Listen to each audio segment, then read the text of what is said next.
All right, folks, IDF ground troops, they're locked and loaded. The question is, actually going to strike, or maybe there's something else going on, another strategy? Joining me now to talk about it, Dan Hoffman, former CIA station chief, Fox News contributor. Dan, thanks for doing this. I'm going to almost argue both sides of this, Dan. I am not the expert. You are.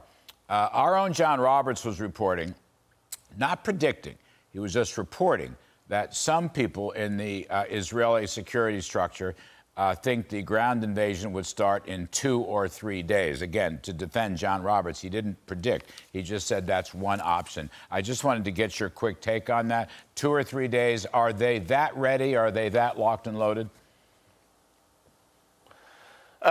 It's anybody's guess. I think what they're doing is preparing their order of battle.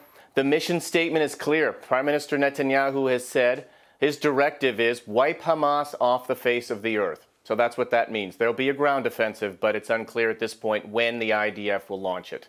You know, Dan, the other things we've heard, I don't mean to confuse this, but there's a lot of opinions around, that the Israeli Defense Forces can take their time. The precision air bombing can continue, essentially denying power and fuel and water and food.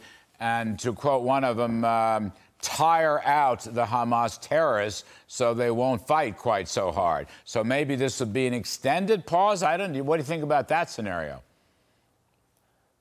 It's possible. Look, I think there's 3 things that the IDF has to be thinking about. First and foremost, Gaza is extremely densely populated urban area.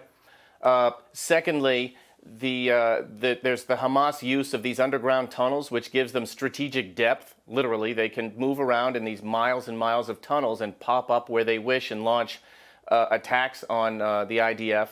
And the third is that Hamas does not distinguish between enemy combatants and civilians. In fact, they use human beings as human shields.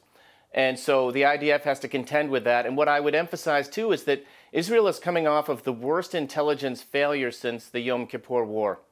And they need to make sure they've got their intelligence right so that they know where the Hamas operatives are, where those roughly 1,000 Hamas terrorists are, the security forces, as well as the police forces. They reportedly killed the commander of Hamas's security forces with an airstrike today. So that's a good first step for them. But there's a lot of work to be done. There's a lot of intelligence gaps to fill before they launch their strike.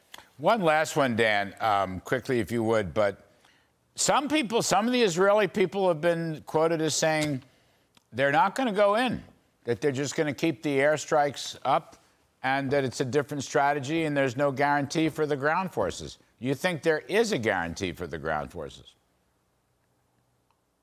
I don't think that they can eliminate Hamas without a ground offensive, but at the same time, there's no reason for them to do anything but demonstrate the best ops security, OPSEC.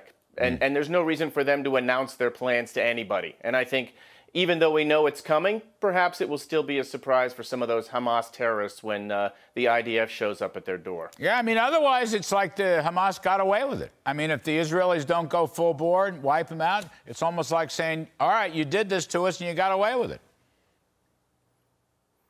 Israel can't exist while Hamas enjoys ungoverned space in Gaza to plot terrorist attacks. I think that's the clear conclusion from the events of October 6 and 7. All right, Dan Hoffman, we appreciate it very, very much.